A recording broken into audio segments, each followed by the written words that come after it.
Meus amigos e eu moramos em Bauru, São Paulo. Uma área muito agradável.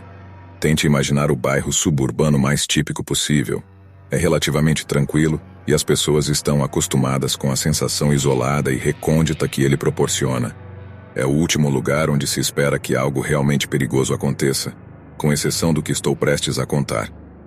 Bauru irradiava o silêncio calmante que você acabaria desejando. Isso aconteceu há alguns verões atrás, e por mais que eu tente resistir, nunca conseguirei apagar essa memória da minha mente. De qualquer forma, meu amigo Aleph e eu sempre fomos aqueles garotos que tentavam causar problemas onde quer que pudéssemos. Olhando para trás, luto para justificar nosso comportamento. Acho que era nossa manifestação adolescente de um espírito rebelde ou algo assim. Nós morávamos na mesma rua e nos encontrávamos depois da escola todos os dias, porque nosso bairro consistia apenas de casas muito grandes e árvores imponentes. Normalmente não tínhamos muito o que fazer durante a semana, a menos que quiséssemos ir a algumas cidades vizinhas. Então acabávamos criando nossa própria diversão na maioria das vezes. Em nosso bairro havia uma mansão bem conhecida no topo de uma colina, que estava abandonada há tanto tempo que as pessoas nem se lembravam mais. Ela não era realmente especial. Toda criança que morava em Bauru já tinha entrado lá. Os quartos estavam essencialmente vazios de qualquer coisa de valor, e encontrar uma parede que não estivesse coberta com várias camadas de tinta spray era quase impossível. Era especialmente assustador porque ficava à beira de um cemitério enorme. Para Aleph e eu, essa mansão do cemitério era uma espécie de plano B. E foi uma dessas noites, e Aleph e eu acabávamos de ser deixados na mão por algumas garotas com quem tínhamos marcado de sair. Nós dois estávamos um pouco chateados. Então pensamos que jogar pedras na mansão do cemitério seria uma maneira decente de liberar alguma energia. Se estivéssemos sóbrios, talvez tivéssemos sido mais cautelosos em fazer algo tão estúpido, mas era tarde, era verão, e nós não ligávamos. Eu convenci Aleph a não dirigir, já que estávamos um pouco bêbados.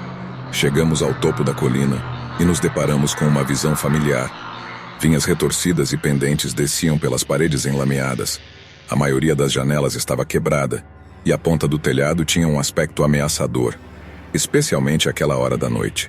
Sem aviso, Aleph pegou uma pedra e a arremessou em direção à casa. Ela voou graciosamente antes de quebrar uma das janelas do quarto andar.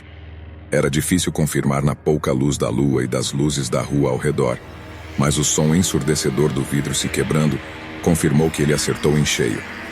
Alegremente, eu peguei uma pedra e fiz o mesmo, perfurando uma das janelas do segundo andar. Antes do quarto andar da mansão, havia uma única janela pequena, provavelmente um sótão, que ficava solitária como o quarto mais alto da casa. Aleph me desafiou a acertá-la, mas eu errei umas 10 vezes antes de desistir com um suspiro de frustração. Aleph sorriu, pegou uma pedra e disse: "Veja isso." Ele mirou por um tempo no pequeno alvo e a lançou. Fiquei olhando com espanto enquanto a pedra voava pelo ar, estilhaçando a janela do sótão com um som satisfatório. Eu fiquei chocado. Nós dois ficamos lá por um segundo, admirando o que havia acontecido. Aleph estava prestes a pegar outra pedra quando, olhando para a janela estilhaçada, vi um objeto escuro voando do vazio em nossa direção.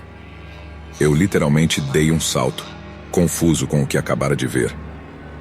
Aleph e eu olhamos para a pedra que acabara de cair na brita na nossa frente. Era exatamente a mesma pedra que Aleph acabara de jogar, facilmente reconhecível por ter uma espécie de marca Z em uma das faces. Nós dois ficamos lá em silêncio, obviamente um pouco abalados. Era muito tarde para outros garotos estarem fazendo o mesmo que nós, mas essa era a única explicação que conseguíamos pensar. Concordamos que devia ter sido um grupo de adolescentes tentando nos assustar, o que na verdade nos deixou animados. Os sorrisos maliciosos em nossos rostos contavam a história.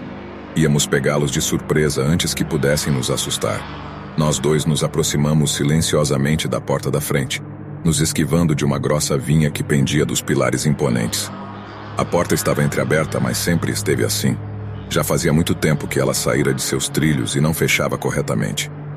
Com todo o cuidado possível, entramos. Nossos olhos se ajustando à luz mínima e nossos narizes ao cheiro de mofo e madeira apodrecendo.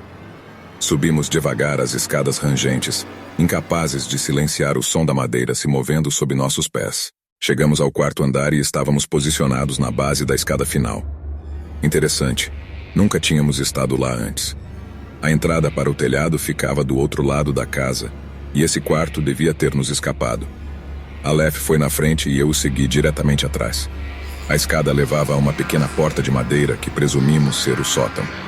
Aleph saneta e até olhou para mim. Eu assenti e, em um movimento fluido, ele abriu a porta. Antes que eu pudesse ver qualquer coisa, fui atingido pelo cheiro que me fez dar alguns passos para trás em reação. Era nojento, cheirava a morte e decomposição. Algo estava claramente se decompondo naquele quarto. Aleph tampou o nariz e entrou.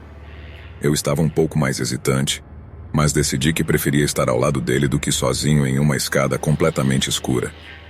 A visão era ainda pior do que o cheiro. Nos deparamos com um pequeno quarto, no chão do qual um pentagrama branco estava pintado. Havia algumas velas apagadas e uma porta de armário que não abrimos. O cheiro parecia estar vindo desse armário, e eu estava preocupado que Aleph quisesse investigar mais. Para nossa surpresa, o quarto estava vazio. Eu já tinha visto o suficiente. Aquilo estava realmente começando a me assustar e eu não podia mais resistir ao impulso de sair dali. Virei-me em direção à porta e foi quando eu vi. Olhei para baixo da escada e vi duas figuras encapuzadas olhando para cima em minha direção. Eu xinguei e corri na direção de Aleph quando ouvimos pisadas subindo as escadas atrás de nós. Estávamos encrencados. À medida que as batidas se aproximavam da porta, eu me preparei para enfrentar quem quer que fosse, me preparando para uma briga. Foi então que Aleph gritou para mim. Cara, vamos embora. Eu me virei para ver Aleph já com metade do corpo para fora da janela estilhaçada, presumivelmente subindo no telhado. Eu fiz o mesmo rapidamente, e no momento em que coloquei o pé no telhado, ouvi a porta ser aberta com força. Corremos pelo telhado até a entrada que conhecíamos, não querendo esperar para ver se estávamos sendo seguidos. Se não fosse por causa da gravidade da situação, não sei se teria conseguido seguir com nosso plano. A escuridão tornava quase impossível ver. Um passo errado e teríamos caído para a morte. Segui de perto atrás de Aleph e chegamos à entrada do telhado. Era uma pequena escotilha que levava a uma escada. Aleph tentou abrir a escotilha, mas ela estava trancada por dentro. Nesse momento, ele ouviu uma voz estrondosa ecoando de algum lugar distante. "Eles foram por ali!" gritou uma voz profundamente assustadora. Até hoje, foi a coisa mais assustadora que já ouvi alguém dizer. Sem pensar, eu pisei com força na escotilha com meu pé direito, e ela cedeu com um estrondo alto o suficiente para revelar nossa posição para qualquer pessoa dentro da casa, além de alguém nos perseguindo no telhado. O impacto fez com que eu caísse no buraco, e se eu não tivesse pegado a escada com as mãos reflexivamente, teria me machucado seriamente. Aleph gritou para eu ir embora. Então desci o mais rápido que pude, ignorando a dor na minha perna. Os dois corremos escada abaixo e saímos pela porta dos fundos, pulando a cerca e correndo para o cemitério. Aleph parecia bem, ele estava rindo. Eu, por outro lado, estava com tanto medo que mal conseguia pensar. Eu nunca pensei que me esconder atrás de um túmulo em um cemitério poderia ser tão reconfortante. Aleph e eu mantínhamos um olhar atento na mansão, esperando que alguém estivesse nos seguindo. Esperamos e, justo quando pensamos que a costa estava limpa, vimos um grupo de 4 ou 5 figuras encapuzadas circulando a propriedade, procurando freneticamente sob arbustos e árvores. Nós nos aproximamos cautelosamente do cemitério, até termos certeza de que não havia chance de sermos vistos na escuridão. Saltamos a cerca do outro lado e nunca mais voltamos àquela casa. Só posso assumir que tropeçamos em algum tipo de reunião ou ritual de uma seita. Por que eles decidiram fazê-lo em uma casa abandonada é algo que ainda me pergunto até hoje.